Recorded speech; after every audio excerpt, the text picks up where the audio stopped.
당신도 혹시 이런 말을 한 적이 있나요? 나는 돈에 관심 없어. 돈보다 중요한 게 많잖아. 부자들은 다 속물이야. 나는 그런 삶 원하지 않아. 가난해도 행복할 수 있어. 돈이 전부는 아니거든. 이런 말들 듣기에는 그럴듯합니다. 마치 돈에 휘둘리지 않는 고상한 사람처럼 들리죠. 하지만 과연 정말 그럴까요? 오늘은 우리가 스스로에게 하는 가장 위험한 거짓말 중 하나를 파헤쳐 보겠습니다. 인간의 뇌는 놀라울 정도로 정교한 방어 기제를 가지고 있습니다. 현실이 우리가 원하는 바와 다를 때 우리는 본능적으로 그 현실을 왜곡하거나 재해석하려 합니다. 이를 심리학에서는 인지부조화라고 부르죠. 예를 들어볼까요? 20대 중반의 김민수 씨가 있습니다. 대학 졸업 후 3년째 아르바이트를 전전하고 있죠. 처음에는 곧 좋은 직장을 구할 거야라고 생각했습니다. 하지만 시간이 지날수록 현실은 냉혹했죠. 면접에서 떨어지고 연봉은 기대에 못 미치고 친구들은 하나둘 안정된 직장을 구해갔습니다. 이때 민수 씨의 뇌는 두 가지 선택지에 직면합니다. 첫 번째는 내가 부족한가 보다. 더 노력해야겠다라고 인정하는 것. 두 번째는 사실 나는 돈에 관심이 없어. 자유로운 삶이 더 좋아라고 합리화하는 것입니다. 대부분의 사람들은 두 번째를 선택합니다. 왜냐하면 첫 번째는 너무 고통스럽거든요. 자신의 부족함을 인정한다는 것은 자존감에 큰 타격을 주니까요. 그래서 우리는 현실을 바꾸는 대신 현실에 대한 해석을 바꿔버립니다. 나는 원래 물질적인 것에 관심이 없는 사람이야. 진정한 행복은 돈이 아니라 다른 곳에 있어. 부자들은 다 영혼이 없는 사람들이야. 이런 식으로 자신을 위로하는 거죠. 우리 사회에는 가난을 낭만화하는 묘한 문화가 있습니다. 가난하지만 행복한 삶, 돈보다 중요한 것들, 소박한 삶의 아름다움 같은 표현들이 그것이죠. 물론 이런 가치들이 틀렸다는 건 아닙니다. 실제로 돈이 전부는 아니고 소박한 삶에도 분명 아름다움이 있죠. 문제는 이런 표현들이 종종 현실 도피의 수단으로 사용된다는 점입니다. 실제로 SNS를 보세요. 소확행, 욜로, 가난하지만 행복해 같은 해시태그들이 넘쳐납니다. 월세 때문에 고민하면서도 돈에 얽매이지 않는 자유로운 영혼이라고 포장하는 게시물들을 흔히 볼 수 있죠. 한 온라인 커뮤니티에서 본 글이 생각납니다. 20대 후반 여성이 올린 글이었는데요. 오늘도 편의점 도시락으로 저녁을 때웠다. 친구들은 맛있는 걸 먹으러 다니는데 나는 항상 집에서 혼자 먹는다. 하지만 괜찮다. 나는 물질적인 것에 매달리지 않는 사람이니까. 진정한 행복은 다른 곳에 있다고 믿는다. 이 글을 읽으면서 안타까웠습니다. 물론 그녀의 마음을 이해하지 못하는 건 아니에요. 하지만 이런 식으로 자신을 위로하는 것이 과연 건강한 걸까요? 가난을 자랑하는 사람들을 자세히 관찰해 보면 흥미로운 패턴을 발견할 수 있습니다. 그들은 입으로는 돈에 관심 없다고 하지만 실제로는 돈에 대한 관심이 누구보다 많습니다. 카페에서 만난 지인의 이야기입니다. 그는 늘 나는 돈에 관심 없어. 예술이 내 전부야라고 말했어요. 하지만 대화를 나누다 보면 돈 이야기가 가장 자주 나왔습니다. 비싼 음료를 마시는 사람들을 보며 저런 게 뭐가 좋다고 새 차를 산 친구를 보며 차가 뭐 그리 중요해라며 끊임없이 부정적인 반응을 보였죠. 정말 돈에 관심이 없다면 다른 사람의 소비에 그렇게 민감하게 반응할 이유가 없습니다. 오히려 그의 행동은 돈에 대한 강한 콤플렉스를 드러내고 있었어요. 또 다른 예를 들어보겠습니다. 대학 동기 중에 항상 검소한 삶을 자랑하는 친구가 있었습니다. 그는 브랜드 옷을 입는 사람들을 보며 허영심 가득한 사람들이라고 비판했어요. 하지만 어느 날 그가 복권에 당첨됐다는 소식을 들었습니다. 그 후 그의 행동은 180도 바뀌었죠. 명품백을 들고 다니고 비싼 차를 사고 예전에 그렇게 비판하던 그 모든 것들을 즐기기 시작했습니다. 이것이 바로 진실입니다. 대부분의 사람들이 가난을 자랑하는 이유는 정말로 물질을 초월한 존재가 되어서가 아니라 가질 수 없는 것에 대한 자기 방어 기제일 뿐입니다. 가난을 자랑하는 태도가 가장 위험한 이유는 바로 이것입니다. 그 순간 우리는 스스로에게 한계를 설정하게 됩니다. 나는 부자가 될 수 없는 사람이야라는 정체성을 만들어버리는 거죠. 심리학자 캐럴 드웩의 연구에 따르면 우리의 마인드셋은 실제 능력보다 성과에 더 큰 영향을 미칩니다. 고정 마인드셋을 가진 사람들은 능력을 타고난 것으로 여기며 도전을 피하는 경향이 있어요. 반면 성장 마인드셋을 가진 사람들은 능력을 개발 가능한 것으로 보며 끊임없이 도전합니다. 가난을 자랑하는 순간 우리는 자신에게 고정 마인드셋을 각인시키는 것과 같습니다. 나는 원래 이런 사람이야라는 틀에 스스로를 가두어 버리는 거죠. 실제로 이런 사례가 있었습니다. 한 취업 준비생이 계속 면접에서 떨어지자 이렇게 말했어요. 나는 원래 큰 회사와는 안 맞는 사람인가 봐. 작은 회사에서 소박하게 사는 게 내 스타일이야. 하지만 이런 생각이 든 순간부터 그는 정말로 큰 회사 지원을 포기했습니다. 자신의 가능성을 스스로 제한해버린 거죠. 몇 년 후 그는 여전히 작은 회사에서 최저임금 수준의 급여를 받으며 일하고 있었습니다. 하지만 그때와는 달리 더 이상 소박한 삶을 자랑하지 않더군요. 오히려 후회와 원망이 가득한 표정이었어요. 가난을 자랑하는 사람들이 놓치고 있는 가장 중요한 점이 있습니다. 바로 자신의 정체성을 외부 조건에 의존시키고 있다는 것이에요. 생각해 보세요. 나는 가난하지만 행복한 사람이야라는 정체성은 결국 가난이라는 조건에 기반한 것입니다. 이는 나는 부자라서 행복한 사람이야라는 정체성과 본질적으로 다르지 않아요. 둘 다 외부 조건에 자신의 가치를 의존시키고 있거든요. 진정한 자존감과 정체성은 외부 조건과 무관해야 합니다. 돈이 있든 없든 성공했든 실패했든 그것과 상관없이 자신을 가치 있는 존재로 여길 수 있어야 해요. 한 철학자가 이런 말을 했습니다.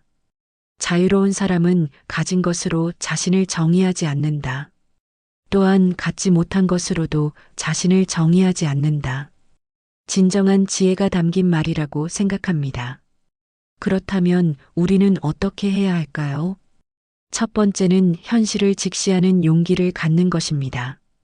가난을 자랑하기보다는 솔직하게 인정해야 해요. 네, 저는 지금 경제적으로 어려운 상황입니다. 하지만 이것이 제 전부는 아니고 앞으로 바뀔 수 있는 것이기도 합니다. 이런 태도가 훨씬 건강합니다.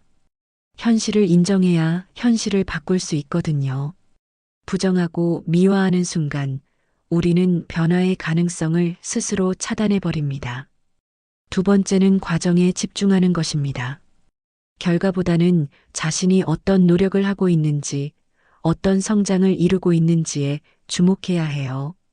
지금 당장 부자가 아니더라도 그래도 어제보다 나은 오늘을 만들어가고 있다면 그것만으로도 충분히 의미가 있습니다. 세 번째는 가능성을 열어두는 것입니다. 나는 절대 부자가 될 수 없어라고 단정하지 마세요. 대신 아직은 부자가 아니지만 언젠가는 가능할지도 몰라라고 생각해 보세요. 이 작은 차이가 인생을 완전히 바꿀 수 있습니다. 마지막으로 돈에 대한 건강한 관점을 갖는 것이 중요합니다. 돈은 나쁜 것도 아니고 좋은 것도 아닙니다. 그냥 도구일 뿐이에요.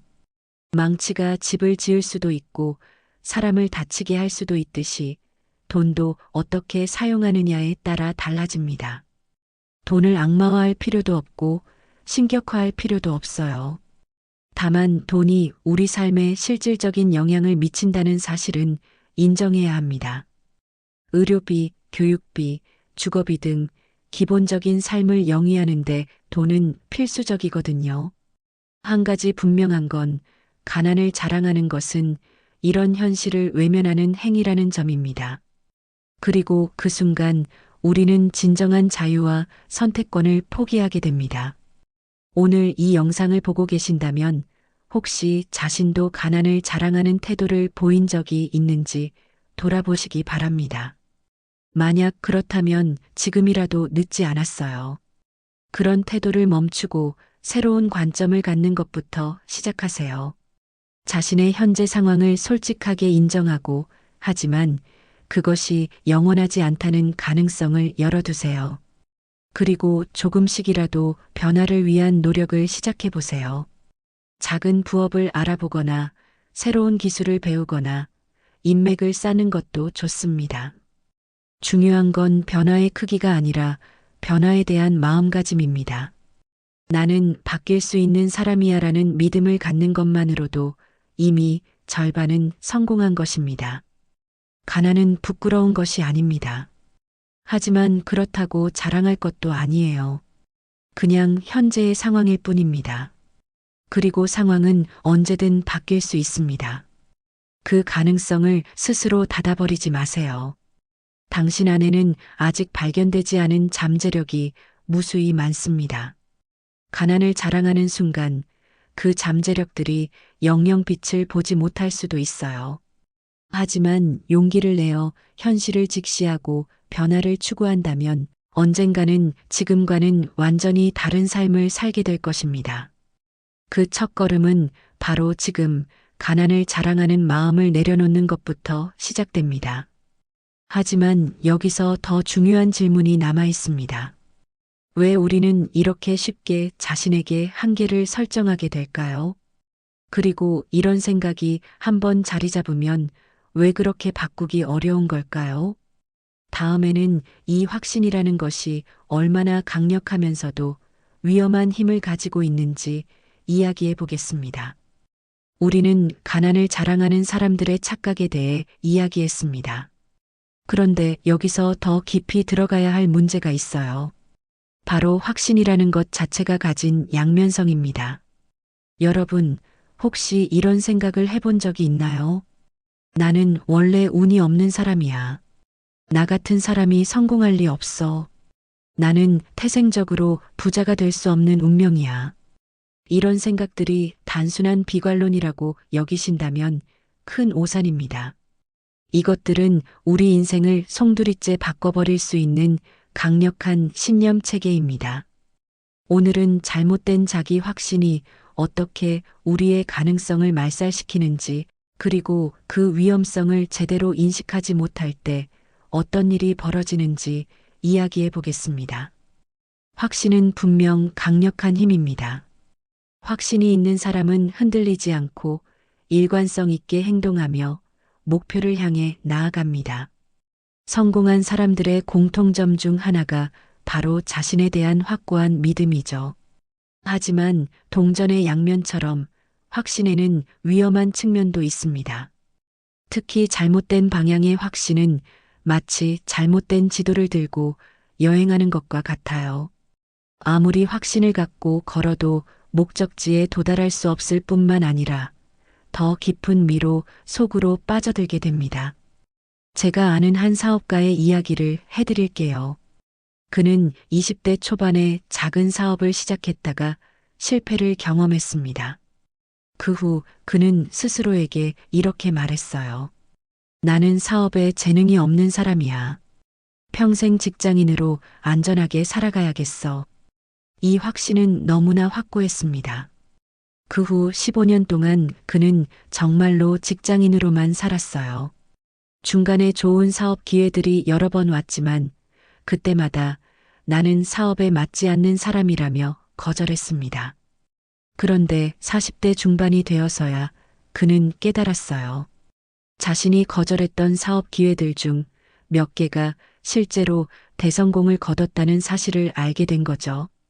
그때서야 그는 자신의 확신이 얼마나 잘못된 것이었는지 깨달았습니다.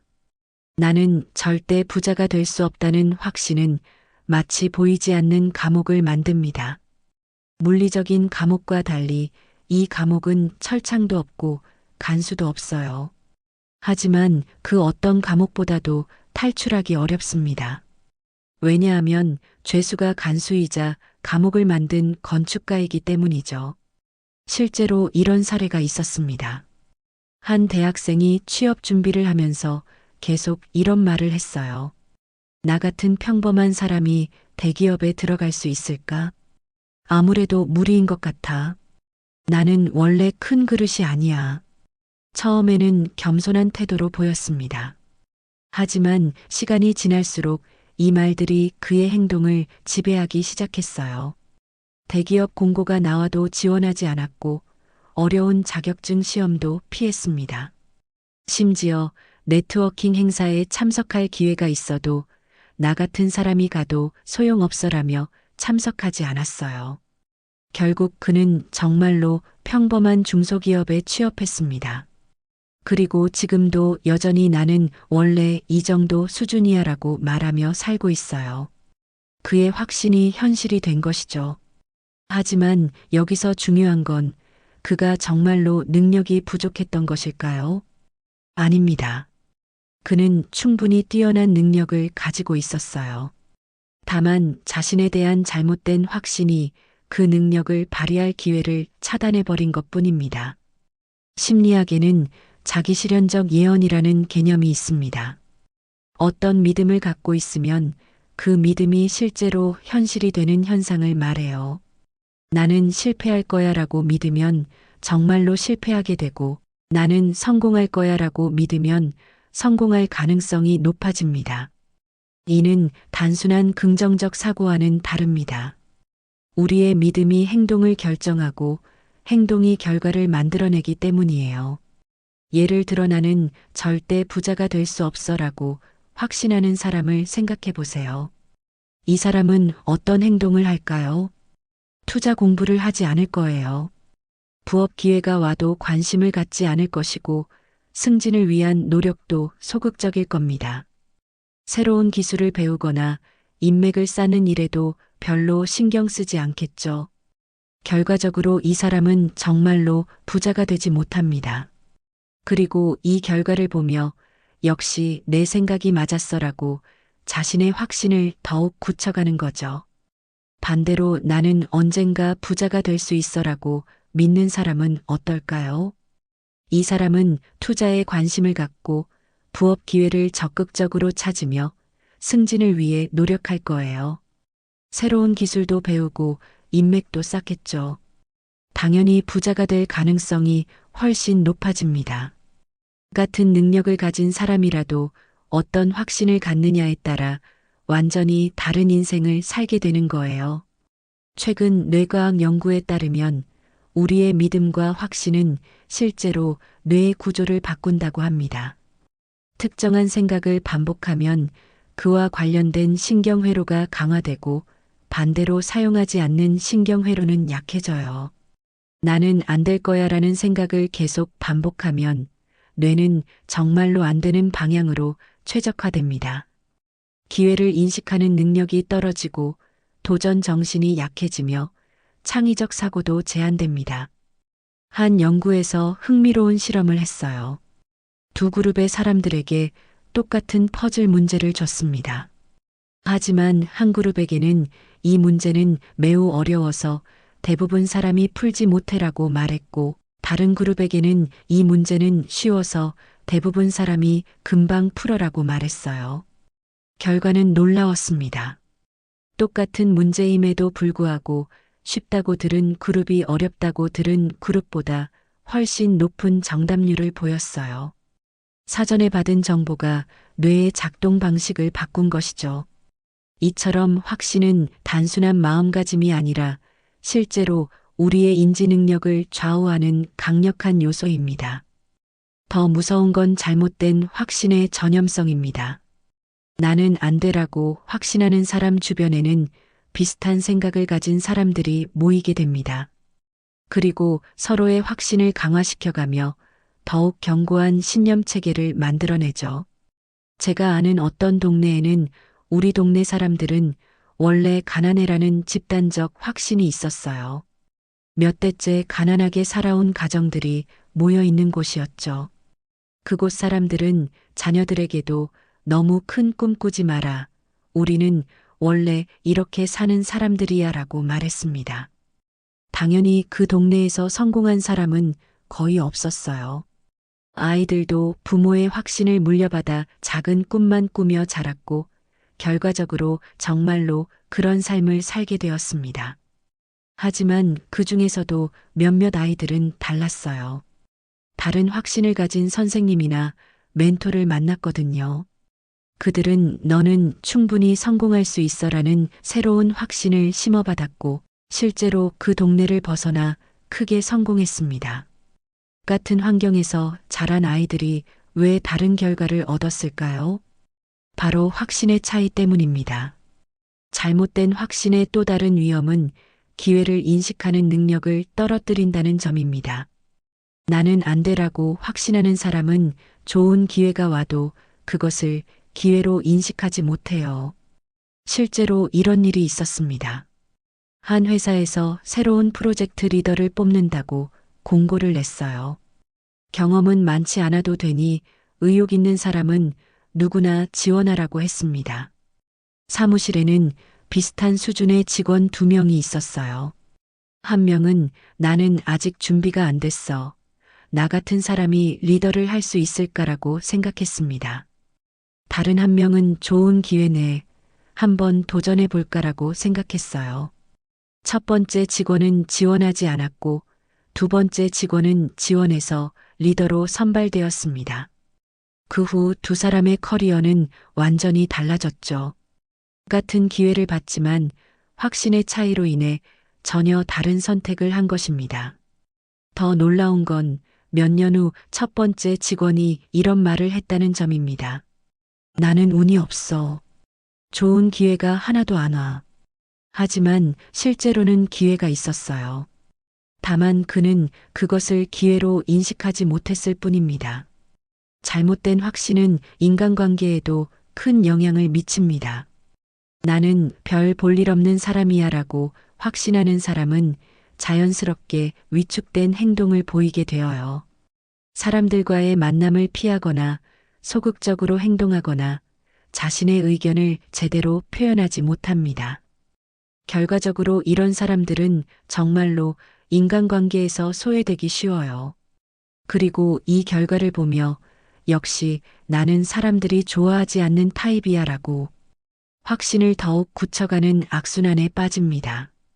반대로 나는 매력적인 사람이야 라고 확신하는 사람은 자신감 있게 행동하고 적극적으로 소통하며 긍정적인 에너지를 발산합니다. 당연히 사람들이 좋아하죠. 한 연구에 따르면 자신에 대한 확신이 실제 매력도보다 인간관계에 더 큰 영향을 미친다고 해요.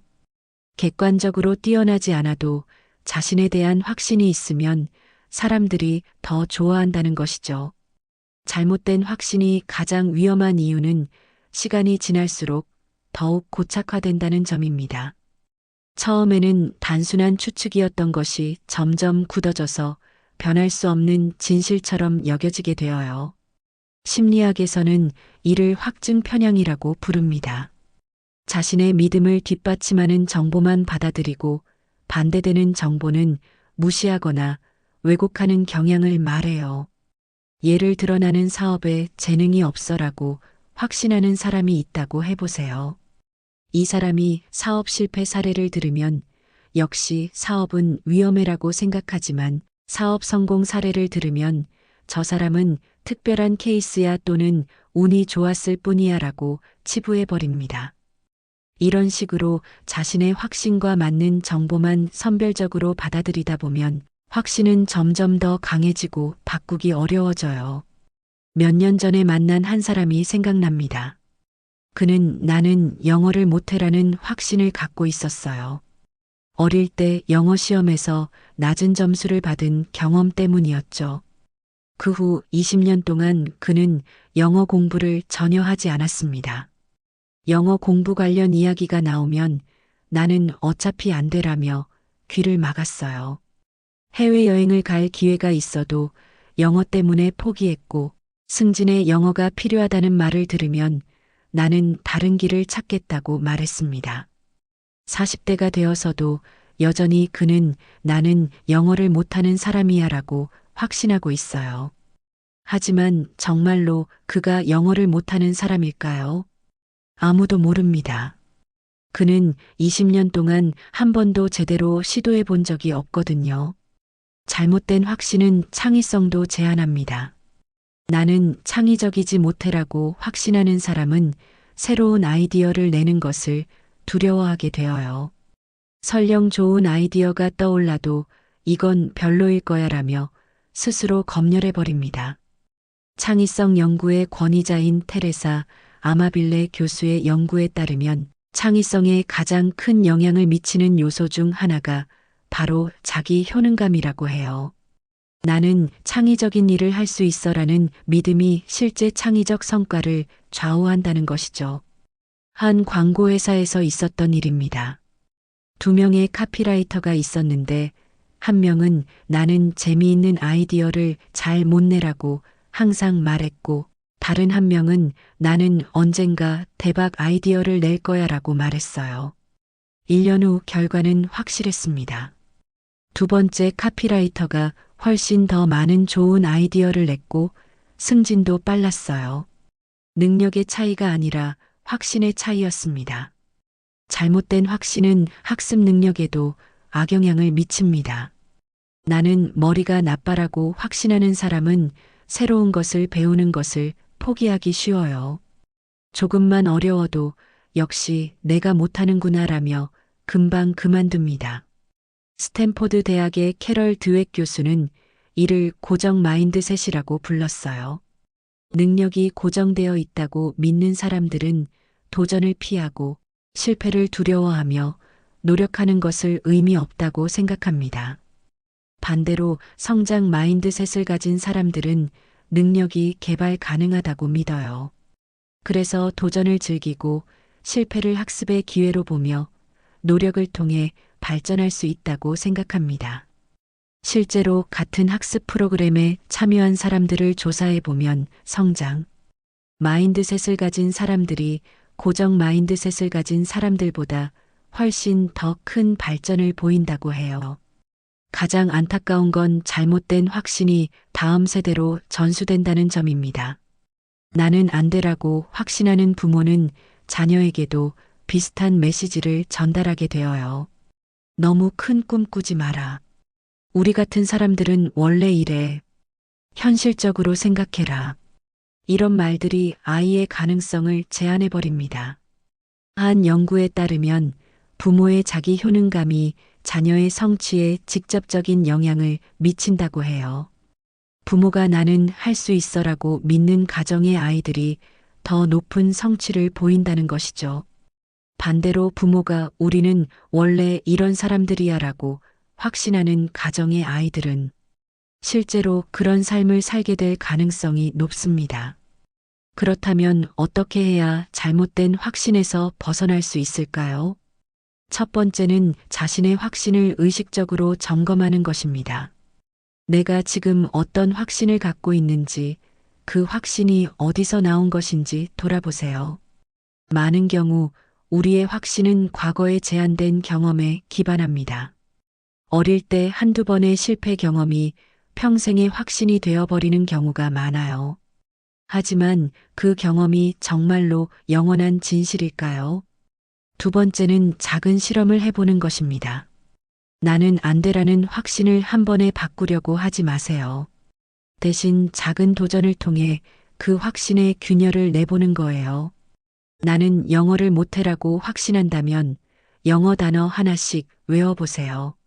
나는 사람들과 어울리지 못해라고 확신한다면 동네 카페에서 직원과 간단한 대화를 나눠보세요.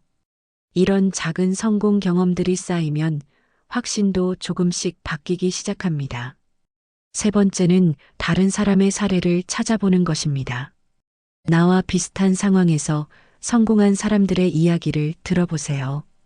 처음에는 그 사람은 특별한 케이스야라고 생각할지도 모르지만 비슷한 사례를 많이 접하다 보면 나도 가능할지 모른다는 생각이 들기 시작할 거예요. 마지막으로 가장 중요한 건 인내심입니다.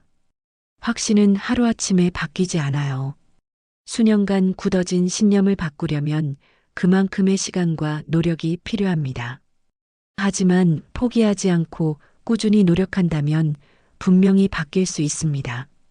오늘 이 영상을 통해 자신의 확신을 돌아보셨나요? 혹시 나는 절대 안 돼라는 확신을 갖고 계셨다면 지금이 바로 그 확신을 의심해 볼 때입니다. 확신은 강력한 힘입니다.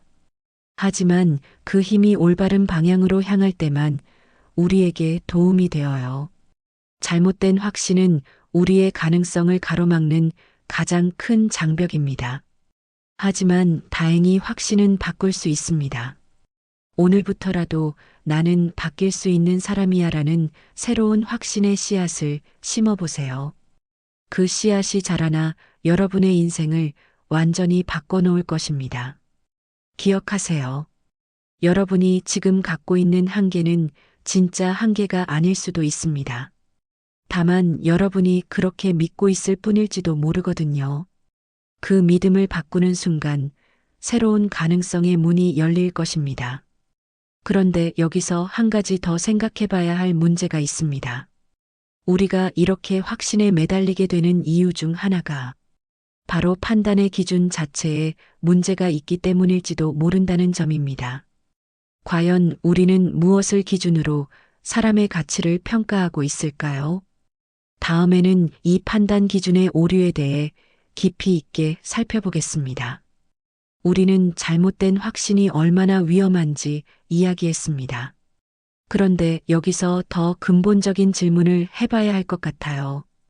애초에 우리는 왜 이런 확신을 갖게 될까요? 왜 나는 부자가 될 수 없어라는 생각에 매달리게 되는 걸까요? 그 답은 바로 우리가 사용하고 있는 판단 기준에 있습니다. 우리는 모두 사람을 만날 때 무의식적으로 평가를 합니다. 어떤 차를 타는지, 어떤 옷을 입는지, 어디 사는지를 보고 상대방을 판단하죠. 이런 판단이 항상 나쁜 건 아닙니다. 사회생활을 하려면 어느 정도의 사회적 신호를 읽을 수 있어야 하니까요. 하지만 여기에 함정이 있습니다. 우리가 돈과 관련된 외적 지표로 사람의 가치를 판단할 때 가장 본질적인 것들을 놓치게 된다는 점입니다. 길을 걸으면서 주변을 한번 관찰해 보세요. 사람들이 어떻게 서로를 바라보는지 볼 수 있을 거예요. 명품 가방을 든 사람에게는 조금 더 정중하게 대하고 낡은 옷을 입은 사람에게는 무관심하거나 심지어 피하려고 합니다. 얼마 전 한 카페에서 이런 장면을 목격했습니다. 한 중년 남성이 깔끔하지 못한 차림으로 들어왔어요. 직원은 그를 보자마자 약간 경계하는 표정을 지었고 주문을 받을 때도 성의 없이 대응했습니다. 그런데 그 남성이 결제할 때 고급 카드를 꺼내자 직원의 태도가 180도 바뀌었어요. 이런 일은 너무나 흔합니다. 우리는 은행 잔고를 볼 수 없으니까 외적 지표로 사람을 판단하죠. 하지만 여기서 놓치는 게 있어요. 그 사람의 진짜 모습, 진짜 가치를 전혀 모른다는 점입니다. 돈은 많은 것을 말해줍니다. 그 사람의 경제적 상황, 어느 정도의 사회적 지위, 때로는 능력의 일부분도 보여주죠. 하지만 돈이 말해주지 않는 것들이 훨씬 더 많습니다. 제가 아는 한 분의 이야기를 해드릴게요. 그분은 30년 넘게 같은 동네에서 작은 구멍가게를 운영하셨어요. 경제적으로는 넉넉하지 않았죠. 하지만 그분 가게는 동네 사람들에게 특별한 의미였습니다. 학교 끝나고 돈 없는 아이들에게는 과자를 외상으로 주셨고 독거 어르신들의 안부를 챙기셨어요. 동네에 어려운 일이 있으면 누구보다 먼저 나서서 도왔습니다. 그분의 은행 잔고는 많지 않았지만 그분이 만들어낸 가치는 돈으로 측정할 수 없었어요. 반대로 이런 사람도 있었습니다. 젊은 나이에 큰 돈을 번 사업가였어요. 고급 차를 타고 비싼 옷을 입었죠. 하지만 그는 직원들을 함부로 대했고 약속을 잘 지키지 않았으며 자신의 이익만 생각했습니다. 만약 이 두 분을 겉모습만 보고 판단한다면 어떨까요? 대부분 사람들은 사업가를 더 성공한 사람, 더 가치 있는 사람으로 볼 거예요. 하지만 정말 그럴까요? 돈을 기준으로 사람을 판단하는 것이 잘못된 또 다른 이유는 바로 돈의 우연성 때문입니다. 많은 사람들이 착각하는 게 돈을 가진 사람은 모두 능력이 뛰어나고 노력을 많이 했다고 생각하는 것이에요. 물론 정말로 노력해서 돈을 번 사람들도 많습니다. 하지만 그렇지 않은 경우도 많아요. 부모로부터 물려받은 재산, 로또 당첨, 부동산 투기로 인한 횡재, 때로는 불법적인 방법으로 얻은 돈까지 이런 돈들이 그 사람의 진짜 가치를 반영한다고 할 수 있을까요? 더 중요한 건 돈의 변동성입니다. 오늘 부자인 사람이 내일은 가난해질 수 있어요. 외환위기 때 수많은 기업가들이 하루아침에 몰락했죠. 코로나19로 인해 탄탄했던 사업들이 무너지기도 했고요. 제가 아는 한 사업가는 젊은 시절 대기업 임원이었습니다. 고급 아파트에 살고 외제차를 탔죠. 주변 사람들은 그를 성공한 사람으로 봤어요. 하지만 회사가 구조조정을 하면서 그는 하루아침에 실직자가 되었습니다. 그 후 몇 년간 그는 경제적으로 매우 어려웠어요. 하지만 이상한 일이 일어났습니다. 어려움을 겪으면서 오히려 그는 더 깊이 있는 사람이 되었어요. 다른 사람의 고통을 이해하게 되었고 겸손해졌으며 진짜 소중한 것이 무엇인지 깨달았습니다.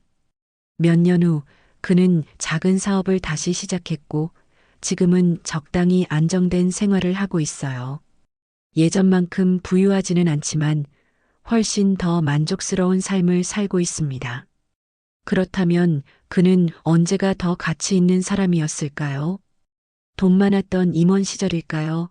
아니면 지금일까요? 우리가 돈으로 사람을 판단하게 된 건 하루아침에 생긴 일이 아닙니다. 사회 전체가 오랫동안 돈 중심의 가치관을 만들어 왔거든요.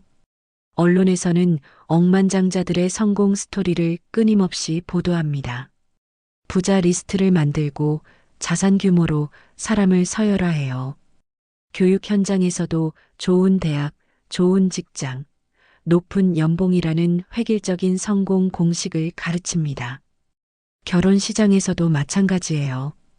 연봉이 얼마인지, 어떤 직업인지가 상대방을 평가하는 가장 중요한 기준이 되었죠. 심지어 친구 관계에서도 경제력이 은연중에 위계를 만들어내고 있습니다. 하지만 이런 사회적 분위기가 과연 옳은 걸까요?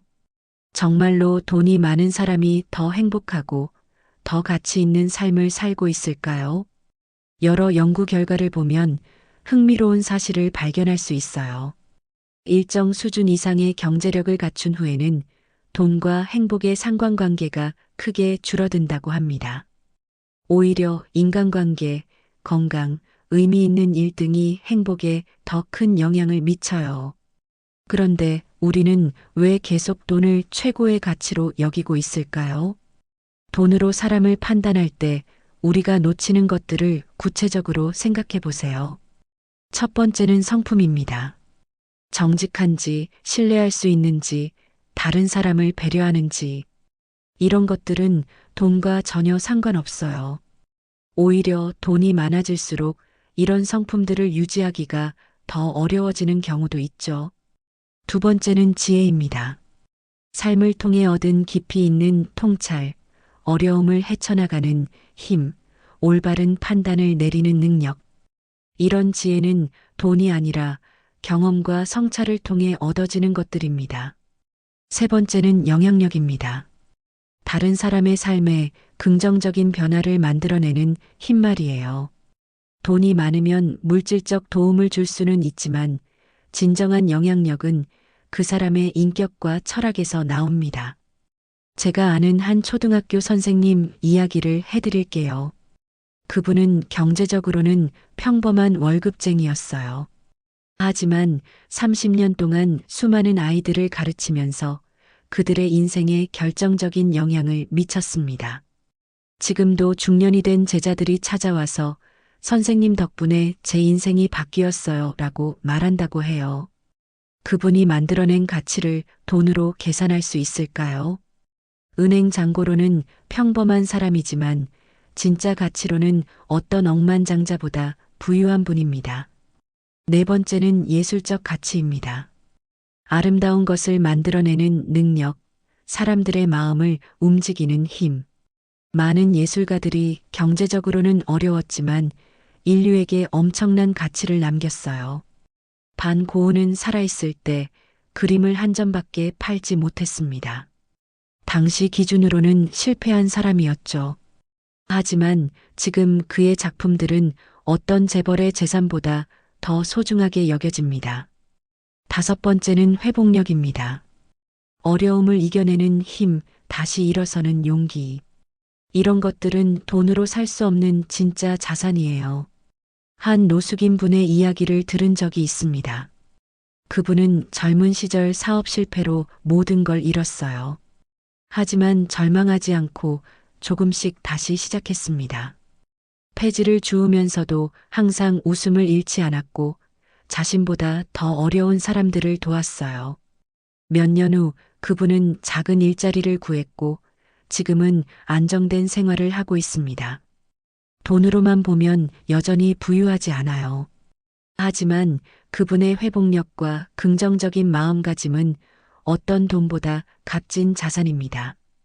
진정으로 매력적인 사람들을 떠올려 보세요. 그들이 매력적인 이유가 정말 돈 때문일까요? 깊이 있는 대화를 나눌 수 있는 사람, 어려운 상황에서도 흔들리지 않는 사람, 다른 사람의 마음을 이해하고 위로해 줄 수 있는 사람. 이런 사람들이 진정으로 매력적이지 않나요? 반대로 돈은 많지만 속이 빈 사람들도 많습니다. 겉으로는 화려해 보이지만 함께 있으면 지루하고 깊이 있는 이야기는 할 수 없고 자신의 이익만 생각하는 사람들 말이에요. 한 연구에서 사람들에게 가장 기억에 남는 사람이 누구인지 물었더니 대부분 돈이 많았던 사람이 아니라 자신에게 감동을 준 사람들을 떠올렸다고 해요. 어려울 때 도움을 준 사람, 중요한 조언을 해준 사람, 함께 있을 때 마음이 편안했던 사람들 말이죠. 그렇다면 진정한 부자는 누구일까요? 단순히 돈이 많은 사람일까요? 제 생각에는 진정한 부자는 자신이 가진 것에 만족하면서도 다른 사람과 나눌 수 있는 사람입니다. 돈이 많든 적든 상관없어요. 중요한 건 마음의 여유와 나눔의 정신입니다. 가난한 사람이 마지막 한 조각의 빵을 나누는 것과 부자가 남는 돈으로 기부하는 것 중 어느 것이 더 값진 나눔일까요? 액수로만 보면 후자가 클 수도 있지만 진정한 가치로는 전자가 훨씬 클 수 있어요. 또한 진정한 부자는 돈에 휘둘리지 않는 사람입니다. 돈이 많아도 돈의 노예가 된 사람은 진짜 부자가 아니에요.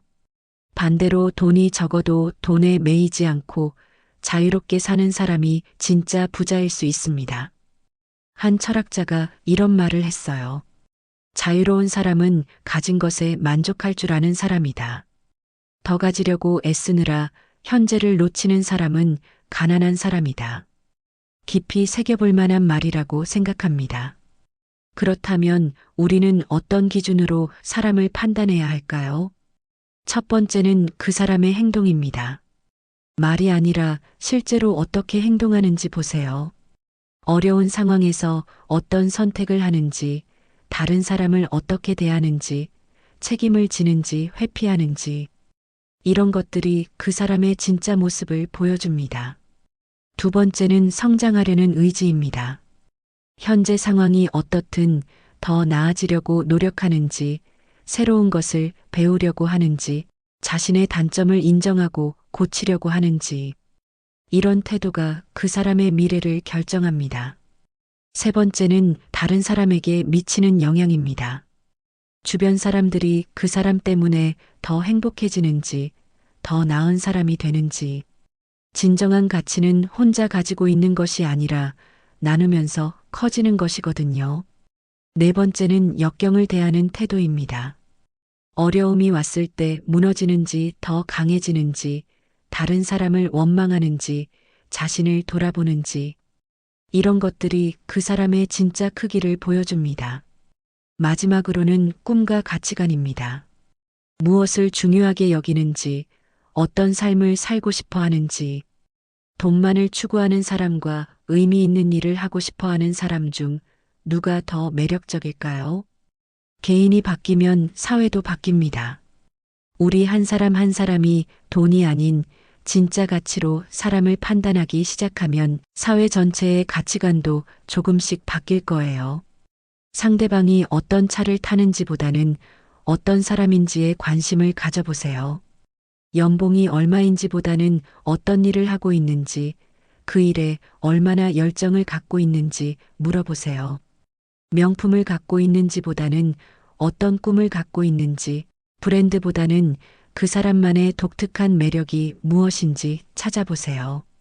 이런 작은 변화들이 모이면 우리 사회가 조금 더 따뜻하고 의미 있는 곳이 될 수 있을 거예요. 마지막으로 성공의 정의를 다시 생각해 볼 필요가 있어요. 사회가 말하는 성공, 즉, 많은 돈을 버는 것만이 성공일까요? 자신이 좋아하는 일을 하면서 살아가는 것, 사랑하는 사람들과 행복한 시간을 보내는 것, 다른 사람의 삶에 긍정적인 영향을 미치는 것, 자신만의 가치관을 지키며 살아가는 것, 이런 것들도 분명한 성공이 아닐까요? 돈이 많으면 분명 편리한 삶을 살 수 있어요. 하지만 편리함이 곧 행복은 아니거든요. 진정한 행복과 성공은 돈보다 훨씬 복합적이고 개인적인 것입니다. 여러분은 어떤 성공을 원하시나요? 사회가 정해준 기준을 따라갈 건가요? 아니면 자신만의 기준을 만들어갈 건가요? 오늘부터 사람을 볼 때 조금 다른 시각을 가져보세요. 외적인 조건들을 한번 제쳐두고 그 사람의 내면을 들여다보려고 노력해 보세요. 돈으로 사람을 판단하는 습관에서 벗어나는 것은 쉽지 않을 거예요. 사회 전체가 그런 분위기니까요. 하지만 용기를 내서 다른 기준을 적용해 보세요. 그러면 놀라운 일이 일어날 거예요. 지금까지 눈에 보이지 않았던 사람들의 진짜 가치를 발견하게 될 것이고, 세상이 훨씬 더 풍부하고 의미 있는 곳이라는 걸 깨닫게 될 거예요. 그리고 무엇보다 중요한 건 여러분 자신도 돈이 아닌 진짜 가치로 평가받고 싶지 않으세요. 다른 사람을 그렇게 대하는 것부터 시작해 보세요. 그것이 바로 더 나은 세상을 만드는 첫걸음입니다. 하지만 여기서 또 다른 질문이 떠오릅니다. 그렇다면 돈 자체는 어떤 의미를 가져야 할까요? 돈을 완전히 무시해야 하는 걸까요? 아니면 적당히 중요하게 여겨야 하는 걸까요? 실제로 돈이 우리 삶에서 갖는 진짜 의미는 무엇일까요? 이 복잡하면서도 중요한 문제에 대해 깊이 있게 살펴보겠습니다. 돈으로 사람을 판단하는 것이 얼마나 잘못된 일인지 이야기했습니다. 그런데 여기서 한 가지 더 생각해 봐야 할 문제가 있어요. 그렇다면 돈 자체는 어떤 의미를 가져야 할까요? 돈을 완전히 무시해야 하는 걸까요? 아니면 적당히 중요하게 여겨야 하는 걸까요? 오늘은 이 복잡하면서도 중요한 문제에 대해 이야기해 보겠습니다. 같은 100만 원이라도 사람에 따라 그 의미는 천차만별입니다. 어떤 사람에게는 한 달 용돈이지만 다른 사람에게는 몇 달을 버틸 수 있는 생활비예요.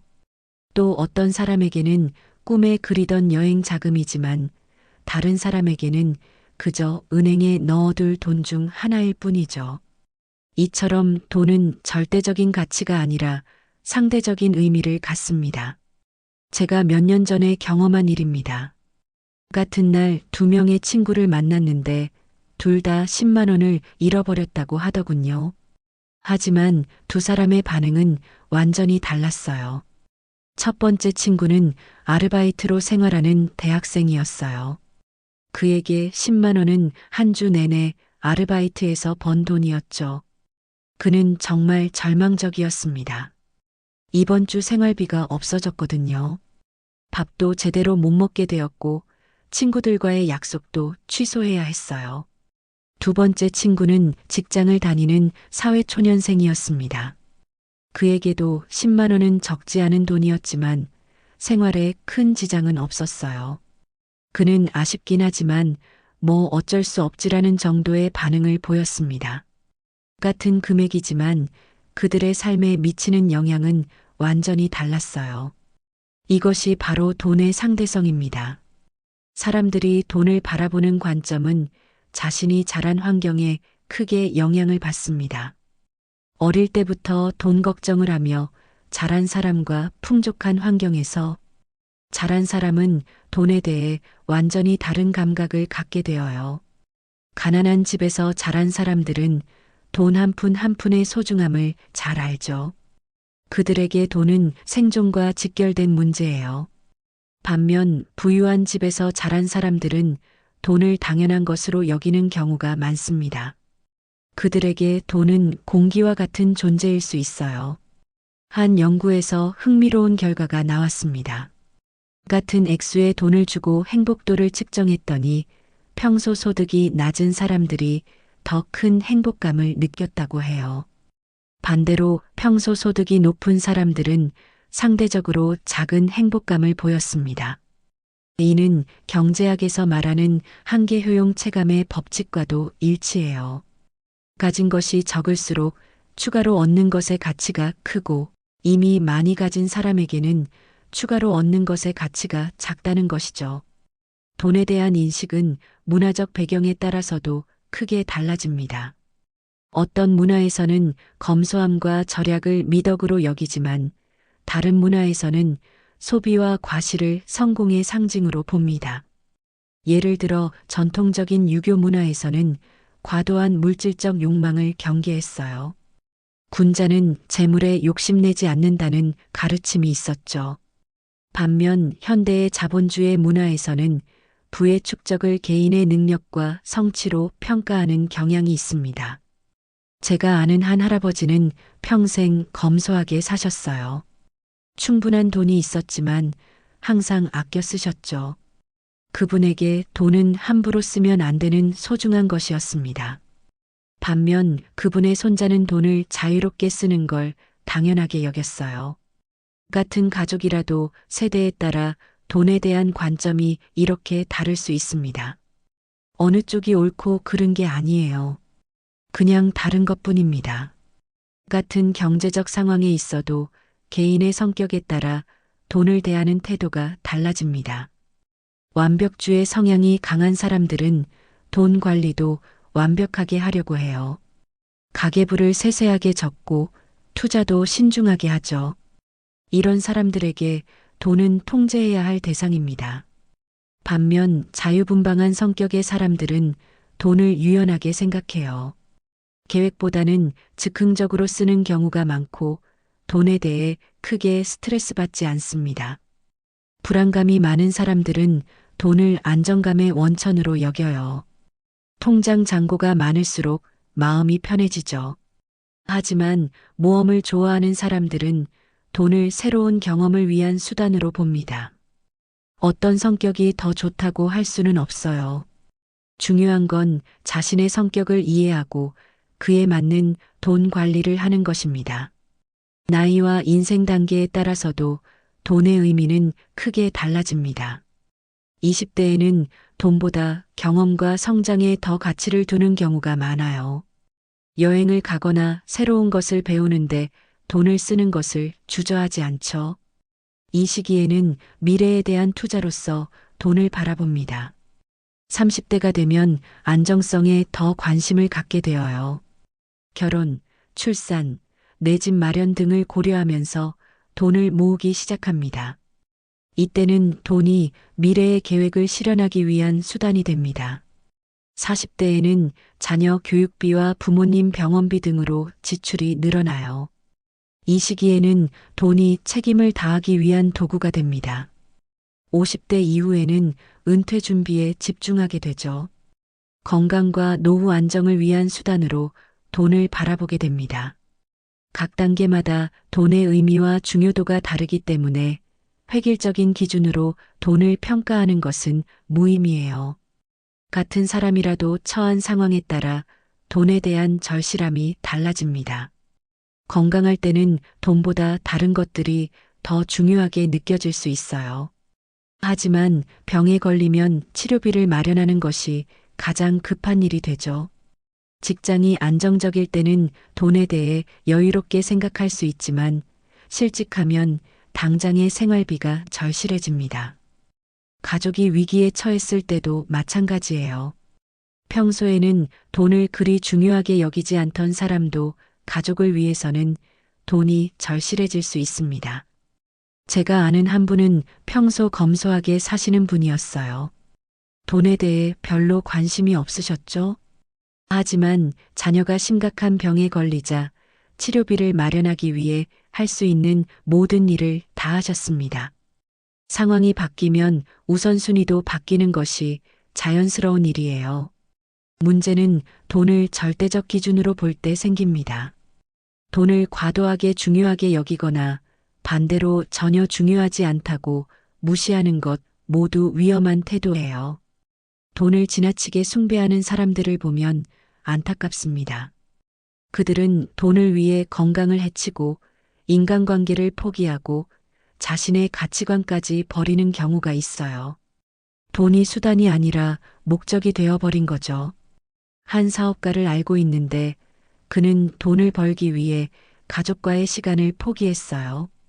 주말에도 일하고 휴가도 거의 가지 않았죠.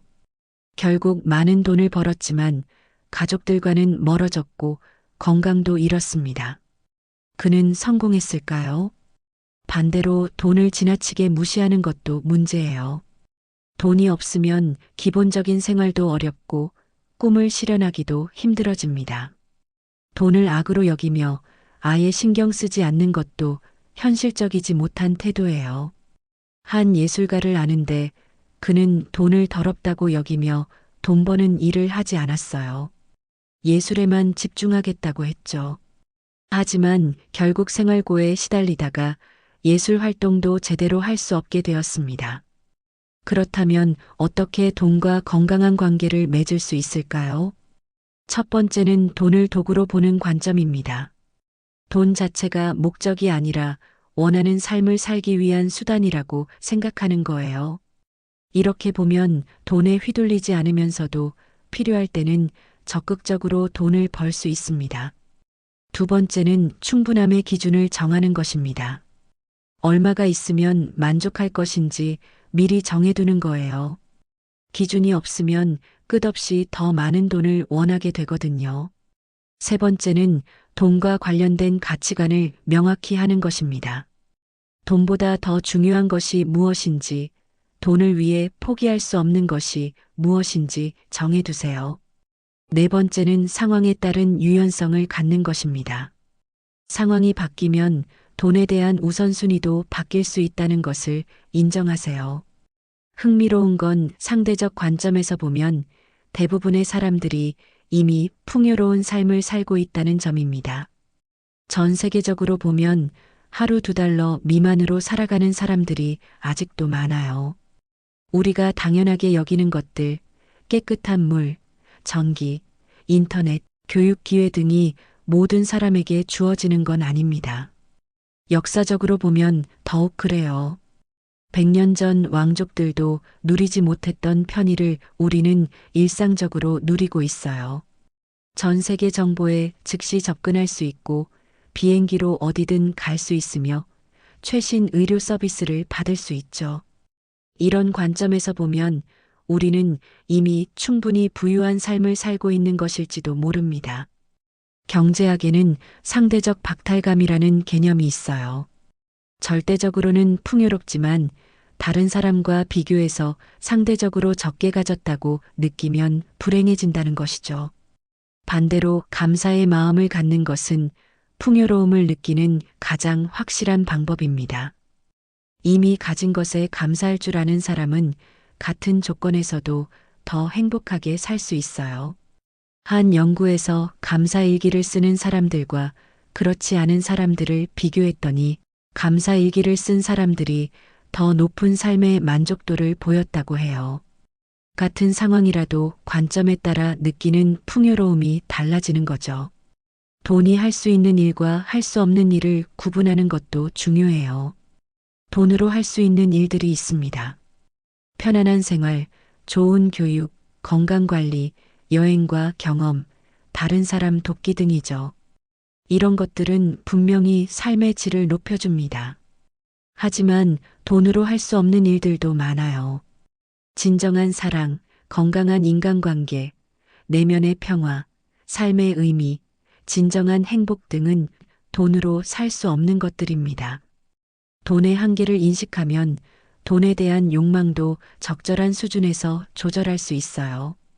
돈이 만능이 아니라는 걸 알면 돈을 위해 다른 모든 것을 포기하는 어리석음을 범하지 않을 수 있죠.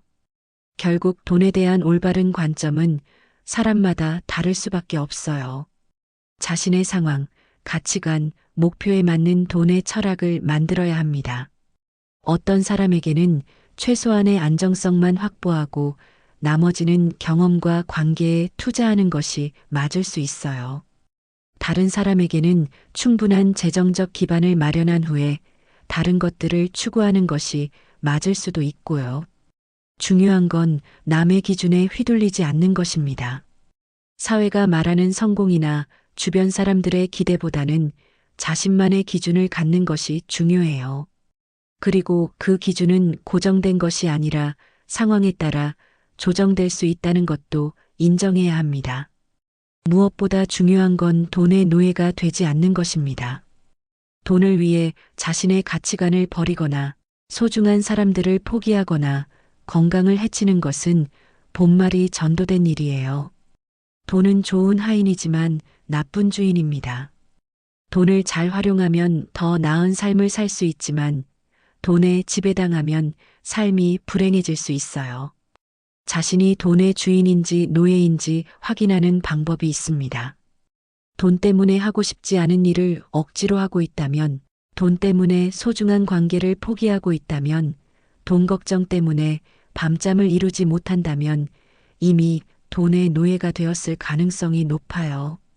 반대로 돈을 자신의 목표와 가치관에 맞게 활용하고 있다면, 돈이 없어도 기본적인 행복을 느낄 수 있다면, 돈보다 중요한 것들을 지킬 수 있다면 건강한 관계를 맺고 있는 것입니다.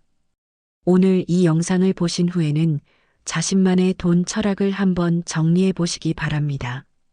나에게 돈은 어떤 의미인가? 얼마나 있으면 충분할까? 돈을 위해 포기할 수 없는 것은 무엇인가? 돈보다 더 중요한 것은 무엇인가? 이런 질문들에 대한 답을 찾아보세요. 그리고 그 답이 시간이 지나면서 바뀔 수도 있다는 것을 인정하세요. 중요한 건 돈을 절대적 기준으로 보지 않는 것입니다. 돈은 상대적이고 개인적인 의미를 갖는 것이에요. 다른 사람의 기준에 휘둘리지 말고 자신만의 건강한 관점을 만들어 가세요. 그렇게 할 때 돈은 여러분의 삶을 더 풍요롭게 만드는 도구가 될 것입니다. 반대로 돈에 휘둘린다면 아무리 많은 돈을 가져도 진정한 풍요로움을 느끼기 어려울 거예요. 돈과 건강한 관계를 맺는 것, 그것이 진정한 부자가 되는 첫걸음입니다. 그런데 이 모든 이야기를 하고 나니 가장 중요한 질문이 남아 있습니다. 그렇다면 우리는 무엇을 기준으로 삶의 가치를 판단해야 할까요? 어떤 확신을 가져야 흔들리지 않는 삶을 살 수 있을까요? 지금까지 무엇이 잘못되었는지 이야기했다면 이제는 무엇이 옳은지에 대해 깊이 있게 생각해 볼 시간입니다. 지금까지 우리는 긴 여정을 함께 해왔습니다. 가난을 자랑하는 사람들의 착각을 살펴보았고 잘못된 확신이 얼마나 위험한지 깨달았으며 돈으로 사람을 판단하는 오류를 짚어보았고 돈의 상대적 의미에 대해서도 생각해봤죠. 이제 마지막 장에서는 가장 중요한 질문을 던져보겠습니다. 그렇다면 우리는 무엇을 기준으로 확신을 세워야 할까요? 인생은 선택의 연속입니다. 매일 우리는 크고 작은 결정을 내려야 하고 그 결정들이 모여 우리의 인생을 만들어갑니다. 이때 필요한 것이 바로 올바른 확신입니다. 하지만 진정한 확신이란 무엇이며 어떻게 세울 수 있을까요? 먼저 확신과 고집을 구분해야 합니다. 많은 사람들이 이 둘을 혼동하는데 실제로는 완전히 다른 개념이에요. 고집은 변화를 거부하는 것입니다. 새로운 정보가 들어와도 기존 생각을 바꾸지 않으려 하죠. 나는 원래 이런 사람이야라며 자신을 한정짓고 다른 가능성을 차단해버립니다. 반면 진정한 확신은 유연성을 포함합니다. 핵심 가치는 지키되 상황에 따라 방법은 바꿀 수 있어요. 새로운 정보가 들어오면 받아들이고 필요하다면 방향을 수정할 용기도 갖습니다. 제가 아는 한 사업가의 이야기를 해드릴게요. 그는 젊은 시절 음식점 사업에 확신을 갖고 있었어요. 하지만 첫 번째 음식점이 실패했을 때 그는 음식점 사업 자체를 포기하지 않았습니다.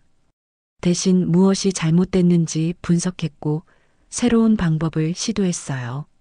두 번째 음식점도 실패했지만 그는 여전히 포기하지 않았습니다. 하지만 이때는 접근 방식을 완전히 바꿨어요. 직접 운영하는 대신 프랜차이즈 방식으로 전환했고 결국 큰 성공을 거뒀습니다. 그의 확신은 음식점 사업에 대한 고집이 아니라 사람들에게 좋은 음식을 제공한다는 가치에 대한 확신이었어요. 방법은 바뀔 수 있지만 가치는 변하지 않았던 거죠. 진정한 확신은 외부의 조건이 아니라 내면의 가치관에서 나와야 합니다. 돈, 지위, 타인의 인정 등 외부 요소에 기반한 확신은 쉽게 흔들리거든요. 내면의 가치관이란 무엇일까요? 바로 옳다고 생각하는 것, 소중하게 여기는 것, 포기할 수 없는 것들입니다. 정직, 성실, 배려, 성장, 자유 등이 그 예가 될 수 있어요. 한 교사의 이야기를 들려드릴게요. 그는 30년 동안 같은 학교에서 아이들을 가르쳤어요. 여러 번 더 좋은 조건의 직장으로 이직할 기회가 있었지만 거절했습니다. 주변 사람들은 왜 더 나은 기회를 놓치느냐고 물었어요. 그때 그는 이렇게 답했습니다. 나에게는 돈보다 중요한 게 있어요. 아이들이 성장하는 모습을 보는 것, 그들의 인생에 긍정적인 영향을 미치는 것이 제 삶의 의미거든요. 이것이 바로 내면의 가치관에 기반한 확신입니다. 외부 조건이 바뀌어도 흔들리지 않는 중심이 있는 거죠. 진정한 확신을 세우는 가장 중요한 기반 중 하나는 성실함입니다. 여기서 말하는 성실함은 단순히 열심히 하는 것이 아니라 자신과의 약속을 지키는 것을 의미해요. 작은 약속부터 시작해 보세요. 매일 책 10페이지 읽기, 일주일에 3번 운동하기, 가족과 더 많은 시간 보내기 같은 것들 말이에요. 이런 작은 약속들을 지켜나가면서 자신에 대한 신뢰가 쌓입니다. 자신과의 약속을 지키는 사람은 큰 결정을 내릴 때도 확신을 가질 수 있어요. 왜냐하면 그동안 자신이 해낸 것들이 증거가 되거든요. 제가 아는 한 작가는 10년 동안 매일 새벽 5시에 일어나서 글을 썼어요. 처음에는 하루에 몇 줄밖에 못 썼지만 포기하지 않고 계속했습니다. 그 성실함이 쌓여서 결국 베스트셀러 작가가 되었어요. 그가 작가가 될 수 있었던 건 타고난 재능 때문만은 아니었습니다. 매일 자신과의 약속을 지켜온 성실함이 확신을 만들어준 거죠. 진정한 확신은 실패를 두려워하지 않습니다. 오히려 실패를 통해서도 배우고 성장할 수 있다는 믿음을 갖고 있어요. 실패했을 때 중요한 건 그 실패를 어떻게 해석하느냐입니다. 나는 안 되는 사람이야 라고 결론 내리면 잘못된 확신이 되지만 이번에는 이 방법이 안 통했구나 라고 받아들이면 성장의 기회가 됩니다. 에디슨이 전구를 발명하기까지 수천 번의 실패를 했다는 이야기는 유명하죠. 그때 누군가 실패에 대해 묻자 그는 이렇게 답했다고 해요. 실패한 게 아니라 안 되는 방법 수천 가지를 찾아낸 거예요. 이런 관점이 바로 진정한 확신의 모습입니다. 결과에 상관없이 계속 도전하고 학습할 수 있는 믿음이죠. 진정한 확신을 갖기 위해서는 타인의 시선에서 자유로워야 합니다. 다른 사람이 어떻게 생각할지 걱정하다 보면 진짜 중요한 것을 놓치게 되거든요. 물론 완전히 무시하라는 건 아니에요.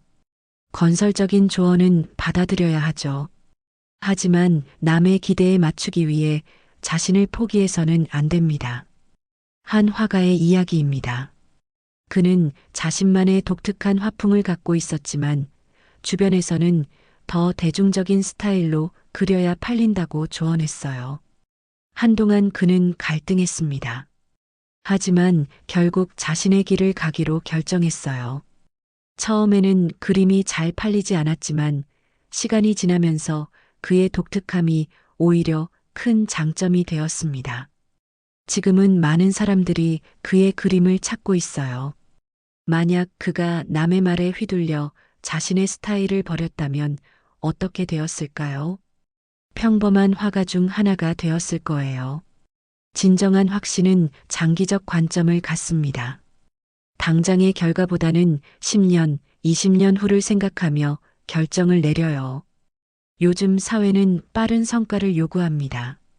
금방 돈을 벌고, 금방 유명해지고, 금방 성공하기를 원하죠. 하지만 진짜 가치 있는 것들은 시간이 걸립니다. 나무를 심는 사람의 마음가짐을 생각해 보세요. 오늘 심은 나무가 큰 그늘을 만들어주는 건 수십 년 후의 일이에요. 하지만 그 미래를 믿고 오늘 씨앗을 심는 거죠. 인생도 마찬가지입니다. 오늘의 선택이 10년 후 어떤 결과를 만들어낼지 생각하면서 결정해야 해요. 제가 아는 한 의사는 의과대학에 들어갈 때 이미 30대였어요. 주변에서는 너무 늦었다고 다른 길을 생각해 보라고 했습니다. 하지만 그는 의사가 되고 싶다는 확신이 있었어요. 10년이 지난 지금 그는 훌륭한 의사가 되어 많은 환자들을 치료하고 있습니다. 만약 그때 포기했다면 지금쯤 후회하고 있을 거예요. 진정한 확신은 오만함과도 다릅니다. 자신의 능력을 믿되 한계도 인정하는 겸손함을 갖고 있어요. 과신은 위험합니다. 자신이 모든 걸 다 안다고 생각하면 배우기를 멈추게 되거든요. 반대로 자신감이 부족하면 기회를 놓치게 됩니다. 적절한 자신감을 갖는 방법이 있어요. 자신이 잘할 수 있는 것과 어려워하는 것을 명확히 아는 것입니다. 강점은 활용하고 약점은 보완하거나 다른 사람의 도움을 받는 거죠. 한 팀장의 이야기입니다. 그는 자신이 기술적인 부분은 약하지만 사람들을 이끄는 능력은 있다는 걸 알고 있었어요. 그래서 기술적인 결정은 전문가들에게 맡기고 자신은 팀원들의 동기부여와 소통에 집중했습니다. 결과적으로 그의 팀은 최고의 성과를 냈어요. 자신의 한계를 인정하되 강점을 활용한 확신이 만들어낸 결과였습니다. 진정한 확신을 갖기 위해서는 명확한 의사결정 시스템이 필요해요. 어려운 선택을 해야 할 때 무엇을 기준으로 할 것인지 미리 정해두는 거죠. 첫 번째 기준은 내 가치관에 맞는가입니다. 이 선택이 내가 소중히 여기는 가치들과 일치하는지 생각해 보세요. 두 번째는 장기적으로 도움이 되는가입니다. 당장은 손해보는 것 같아도 10년 후를 생각했을 때 도움이 된다면 좋은 선택일 수 있어요. 세 번째는 성장에 도움이 되는가입니다. 편한 길보다는 배울 수 있는 길을 선택하는 거죠. 네 번째는 다른 사람에게도 도움이 되는가입니다. 나만 좋은 선택보다는 함께 좋아질 수 있는 선택이 더 의미 있어요. 이런 기준들을 미리 정해두면 어려운 상황에서도 흔들리지 않고 결정할 수 있습니다. 진정한 확신은 지속적인 자기 성찰을 통해 만들어집니다. 정기적으로 자신을 돌아보고 방향을 점검하고 필요하면 수정하는 거예요. 한 달에 한 번이나 1년에 한 번씩 시간을 내서 스스로에게 질문해 보세요. 지금 가고 있는 길이 맞는가? 내가 추구하는 가치와 일치하는 삶을 살고 있는가? 더 나은 사람이 되고 있는가? 이런 성찰을 통해 확신을 점검하고 다듬어 갈 수 있어요. 잘못된 길로 가고 있다면 방향을 바꿀 수 있고 올바른 길을 가고 있다면 더 확신을 갖고 나아갈 수 있죠. 제가 아는 한 CEO는 매년 연말에 일주일간 혼자만의 시간을 갖는다고 해요. 그 시간에 한 해를 돌아보고 다음의 계획을 세우며 자신의 가치관을 다시 한번 점검한다고 합니다. 그는 말했어요. 이 시간이 있기 때문에 복잡한 사업 환경에서도 흔들리지 않을 수 있다고요.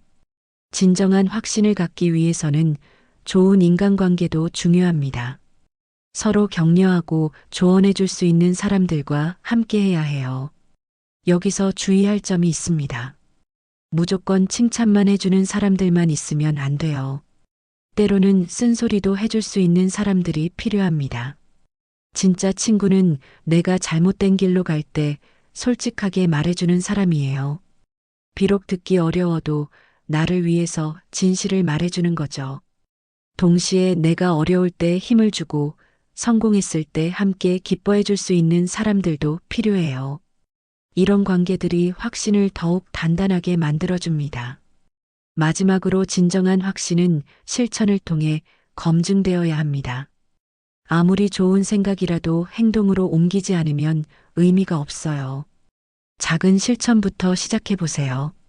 큰 변화를 한 번에 만들려고 하지 말고 작은 습관들을 하나씩 만들어가는 거예요. 예를 들어 건강한 삶을 살겠다는 확신이 있다면 매일 30분씩 걷기부터 시작해 보세요. 배움을 중시한다면 하루에 책 한 페이지라도 읽어보세요. 이런 작은 실천들이 쌓이면서 확신은 더욱 강해집니다. 내가 정말로 할 수 있다는 증거들이 만들어지거든요. 진정한 확신을 갖는다는 것은 인생의 나침반을 갖는 것과 같습니다.